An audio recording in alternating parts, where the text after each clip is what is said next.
All right, Ultra Hoops Nation. My name is Reed Nelson. I'm joined tonight by Ezeal Kafas.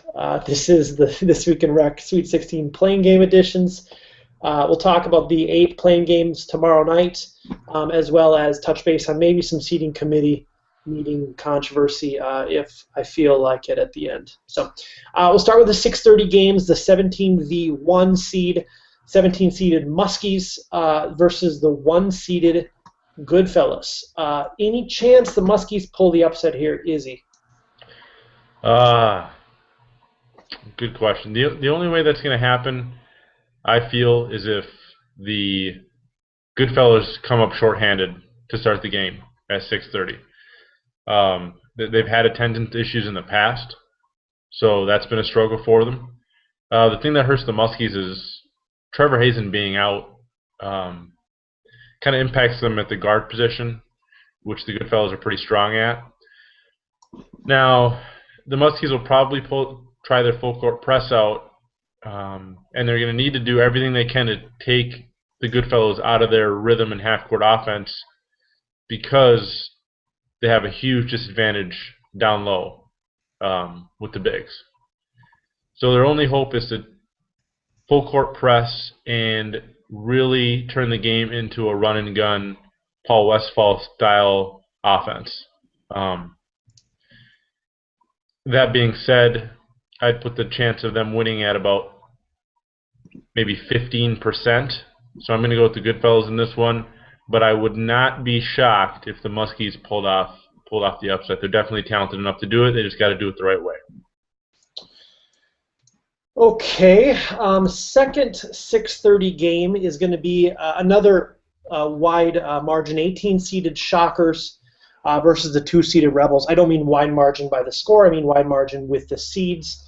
These two teams played a couple weeks back, and the Rebels got the best of them. Any chance that we see an upset here? No. I think out of all the games, I think this one will be the most comfortable win. I just can't, looking at the rosters, I can't see how the Shockers can match up with the Rebels 1 through 5. It's playoff basketball. The Rebels are going to show up. And they took care of business pretty easily against them in the regular season. Jake would need to have a huge game, as well as Bean would need. It's Bean, right? Matt Bean, correct? Yeah. Bean. He'd need to have a huge. I mean, basically Jake, Bean, and oh man, I'm drawing Walter Daniels. No, Ethan. Ethan. Walter. Yeah, Ethan Walter. I mean, they would have to have the best games of their season all at the same time collectively for them to upset the Rebels. This is what the Rebels. This is what they live for right here. They playoff basketball, Sweet 16 ball. This is right in their wheelhouse. They've done it before. They'll do it again. The Rebels actually have not lost a game since January 14th against the Goodfellas. And lose that game they did. They lost by 30 points. So we will see if they're able to continue with their 2-month-long win streak. Okay, 7:30 games. Bulls North versus the defending champion Gorillas. Who do you have in this one? Sonny mentioned that this is probably the most intriguing game of the night, and I tend to agree with him. I can see a down-to-the-wire game as much as I can see a blowout either way. Both teams can run away from the pack. The Bulls have done it. We've seen the Bulls run away with a 20, 30-point game, and the Gorillas can do the same. And neither team is very consistent in the way they play. You never know what team is going to show up for either roster. That said, the thing that worries me about the Gorillas is that they haven't really played well all season outside of maybe one game. And it feels like last season's championship is pretty much all they really wanted. And now they're done. They can just kind of take it easy. So that's my biggest concern with the Gorillas. So I think the Bulls are hungrier, and their pressure, whenever they want to pressure, they really do a good job. The issue that the Bulls are going to face is when it comes down to the nitty-gritty, are they going to play the right way? And that'll be tough to. I'm gonna go the edge with the Gorillas just because they're my squad and I gotta defend them in a toss-up game. But I would, if Vegas is making the odds, I'd say they're evens for this one. I agree. That's about as even as a game as you're going to get. Should be a good one. Second 7:30 game, another Fridley Bloomington South matchup. Squires 6 seed, Warriors 11 seed. Well, I would have went with the Squires pretty easily, but looking at the games, I mean, they've had some flimsy games this season. They haven't been as dominant as I'd like for them to be. For a game against the Warriors, the Warriors can beat anybody in the league. They're pretty dynamic. The issue the Warriors face is it doesn't seem like all of them like playing with each other. There seems to be some sort of disconnect, especially when the going gets tough. They start getting really selfish and taking a lot of bad shots. Devin really needs to get everybody involved. He needs to run the show and control the tempo and not let I guess he needs to dictate the game. He can't let the Squires kind of run the show. He's got to dictate the pace, and hopefully the Warriors will follow. That said, I think the Squires, they've been together longer. They play much better together. You watch them play, and you see the camaraderie there, the teamwork. And Jerry's addition has finally it's blended pretty well this season. So, I mean, I have a feeling the Squires are going to make a little bit of a run. Can the Warriors beat them? Yes. But I think the Squires will do just enough to pull out this game. I think this game will be very close as well. Rumors I'm hearing are this will be the Warriors' first and last season, so it'll be interesting to see kind of what comes of that restructuring. You said there was some trouble within that locker room, and I've heard the same as well. 8:30 games. The Barracudas, 20th seeded Barracudas. Can they pull off what would most likely be the upset of the night and beat the Sock Thumpers? The only way they do it is if the Sock Thumpers show up with 4 to start the game and add a 5th later, or if the Sock Thumpers show up with the wrong 5. And they could very well do it. I don't trust the Sock Thumpers worth anything, which is surprising that you had them go to the title game, because their attendance issues have been deep for many seasons. Barracuda's great feel-good story. They snuck into the playoffs this season, barely getting in by getting ranked the 20th seed. They can thank Casey for bumping them up a few spots. And they pulled off the upset, which is great to see. I always root for the Barracudas. They started from the bottom, the very bottom, and they've slowly built themselves up to a playoff team now, and they got their first win of their franchise's history in the playoffs, which is great. If the Sock Thumpers show up with a full lineup, this one shouldn't be an issue for the Sock Thumpers. The Cudas can keep it close because Xavier's a hell of a defender. He'll do a really good job unraveling. Not really worry about that. He's one of the very underrated defenders that we have in the league. Doesn't get much credit for it. He can pretty much guard 1 through 5 without much trouble. The issue I have with the Cudas is watching Casey play for them. He needs to show up with his A game. He has way too many games where he shows up and takes a lot of bad shots and forces the issue quite a bit. He needs to let the game come to him. And if the Sock Thumpers don't take the perimeter shooters, Jake, and Casey seriously, the Cudas can stick around in that game. But in the end, when the game needs to be turned on, the Thumpers will prevail because, with McRae, with Bittner, with Bush, they got some really good guards that I don't think the Cudas can stop. Okay, second 8:30 game. 8-seeded Blue Chips, 9-seeded UANO. This is always that toss-up 8-9 game. Who do you have in this one? This is another Trevor Hazen being missing. I think that hurts him. There was a rumor that maybe he'd come back, but that injury looked pretty bad when it initially happened. I don't know if you were at the gym that night. I'd be surprised if he was going to play in that game. So I'd say the Blue Chips have the edge. I mean, Storm Graham, you and I both know, we've known him before he joined Rec. He's a hell of a player, not getting any buzz really outside of us talking about him. But you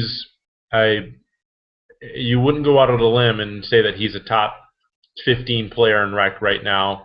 I wouldn't argue with you. He's going to need to have a monster game for them to kind of stick with the Blue Chips if the Blue Chips play the right way. Arsenio needs to step up on both ends. The question becomes, who guards Storm for the Blue Chips? Arsenio has fallen asleep quite a bit playing defense, so I don't know. Do you put Billy on him?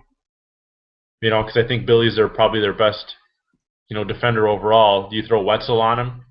But I don't think Wetzel can really stop Storm. So I would probably slide Billy over to Storm and try to take him out of the game. And if they take Storm out of the game, they should have no issue winning that basketball game.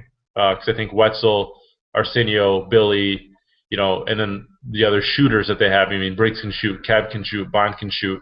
So everybody on their team is a threat to make threes, and that just might be too much for UNO. Okay, first 9:30 game, 21-seeded Crusaders. They get in by beating them, 5th-seeded off constantly. Who do you have in this one? This one, you mentioned the Cudas being the biggest upset. This would be a bigger upset, I think.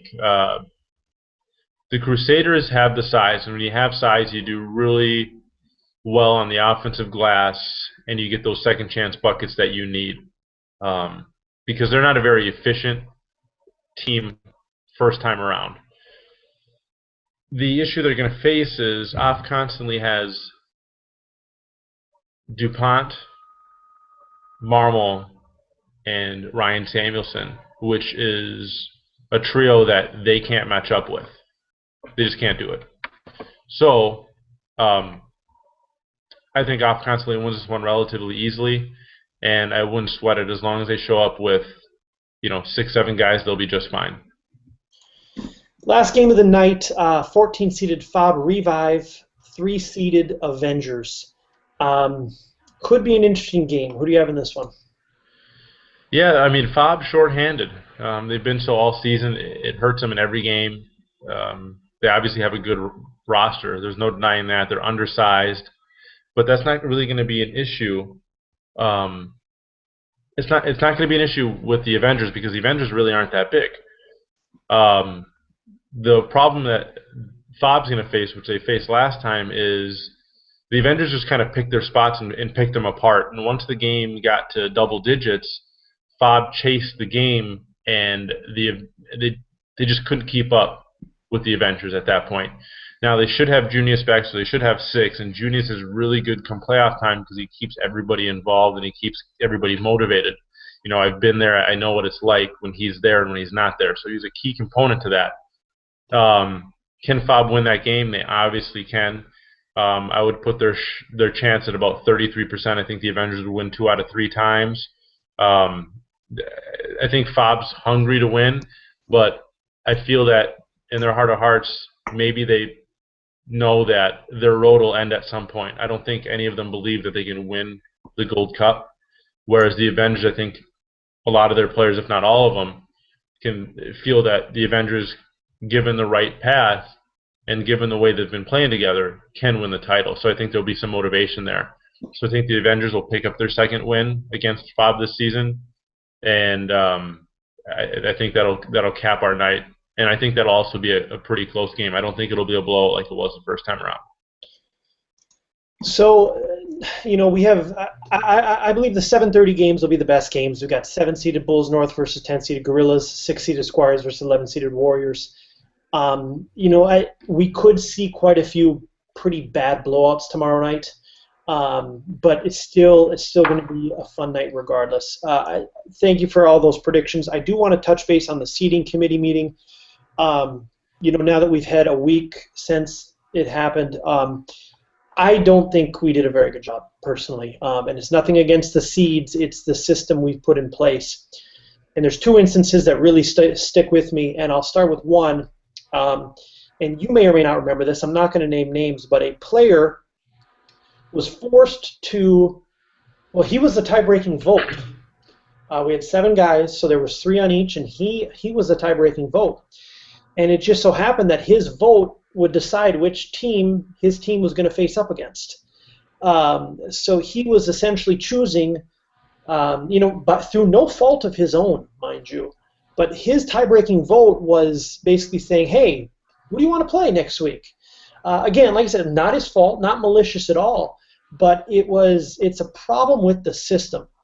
I don't know if you know which situation I'm talking about, but yeah, I do, and I think that he chose the tougher game, to his credit, in my opinion. So, I mean, I get exactly what you're saying. I know exactly what you're talking about. He had a deciding vote, and I think he chose a tougher game. Now, did he do that on purpose or not? I don't know. But continue, Go ahead. Well, and I agree. I mean, it's possible that he voted with his conscience and he voted how he thought. But the bottom line is he shouldn't have been put in that position in the first place. And we built a system where he can do that. You also brought up Casey earlier, and because I want to make this point, this had nothing to do with Nick. Nick had nothing to do with what I'm about to say. But 2 of the 7 teams voted for the Barracudas, or excuse me, 2 of the 7 committee members voted for the Barracudas. They made the postseason because Casey had them so high on his list. Now, we should have grilled him on that. Why did you have them so high? Was it because you wanted to see them in the postseason, or because you legitimately thought they were that high? And it doesn't bother me that the Barracudas are playing. I have no issues with that. What bothers me is that them shouldn't have been playing last Thursday. Them should have potentially gotten that bye as a 12 seed. So, 2 of the 7 committee members essentially had them playing on Thursday night, which when they really shouldn't have been. And again, it's kind of a crappy situation, but it's the system that we built. Yeah, and I think them, regardless, they need to win that game. If you feel that you deserve a bye, then you shouldn't have any issue beating the number 21 seed. It shouldn't even be a problem. If you are deserving of a bye, a 21 seed should not have any impact on your playoff implications. So they should have went to that game, won by 15, 20 points, and then focused on Wednesday. They had all their guys there. I think they might have been missing 1 guy, and I can't remember who it is off the top of my head. Julius. But either way, and Julius is a huge part of that team, but either way, they should be good enough. And this is why they dropped down in the seeds, is because they were 5-3, had a very weak resume, had a very weak season. They moved down a few spots, and I think the committee's justified in doing so because they did not pull off the win against the 21-seeded Crusaders. So if you feel that you are a bye team, then you should go ahead and win that playoff game to get into the Sweet 16. If you can't even make it into the Sweet 16, then you obviously didn't deserve a bye. Would you agree? Yeah, no, I agree they have to win that game, but I don't come back on what I said earlier. They shouldn't have even been playing in that game. So, right. I mean, it is what it is. They lost. The committee had them at 21, had 21 teams in, which means they needed to play. Everything was fair. Everything was on the up and up. No rules were broken. And what happened, happened. Now, I'll propose this moving forward. I think we should try or consider a point system. Now, I've only had about a week to think about this, but this is what it could potentially look like. Now, this would also implement the forfeit into it. So about week 3, somewhere between week 2 and week 3, we would rank the teams in tiers. So tier 1, tier 2, tier 3, and tier 4. Tier 4 being the top of the line teams, tier 1 being the bottom of the line teams. A majority of the teams would be tier 2 and tier 3 teams.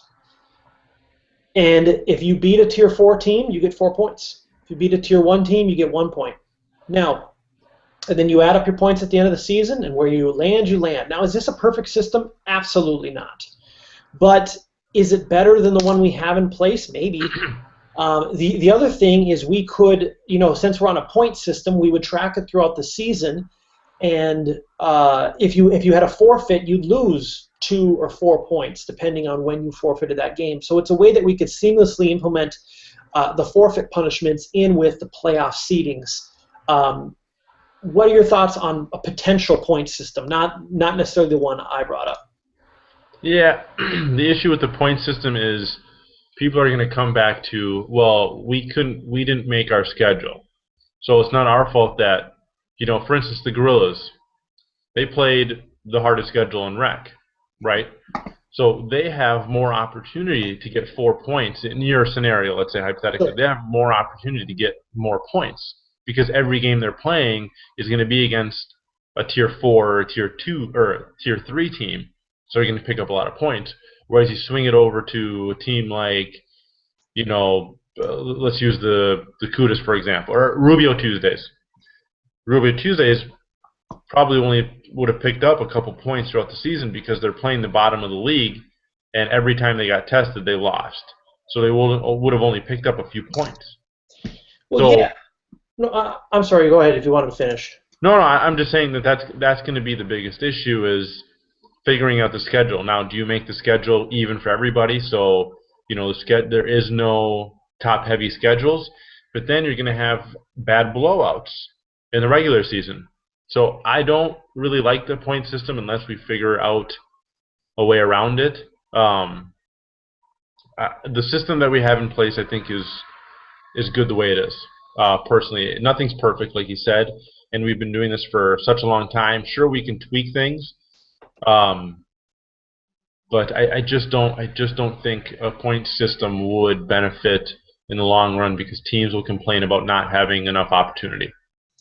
Well, but I think that same complaint is made now. So a couple of things. So, you mentioned that the Gorillas have the toughest schedule and they'd have more opportunity to earn 4 points. The thing is, they still got to win those games. So the Gorillas finished 4-4 this season with wins against the Crusaders, which would have been probably a 2-point team.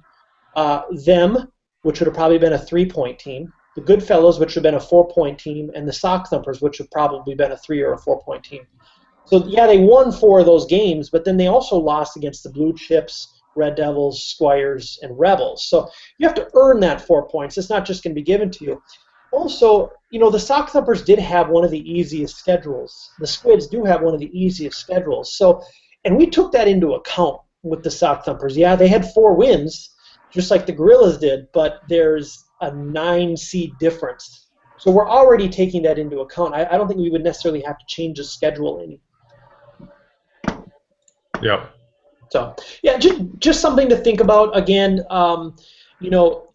the Players Committee does an excellent job. A ton of work throughout the season.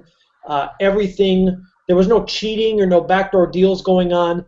Again, it's the system we've built. So, in closing, tomorrow night's games are in Bloomington, or tonight's games are in Bloomington. Wednesday night's Sweet 16 games are in Bloomington. Thursday night games will be in Fridley. Elite 8 Thursday night games in Fridley. That's all I have, Izzy. Thank you very much for your time tonight, and we will see you tomorrow. Sounds good. See you, buddy.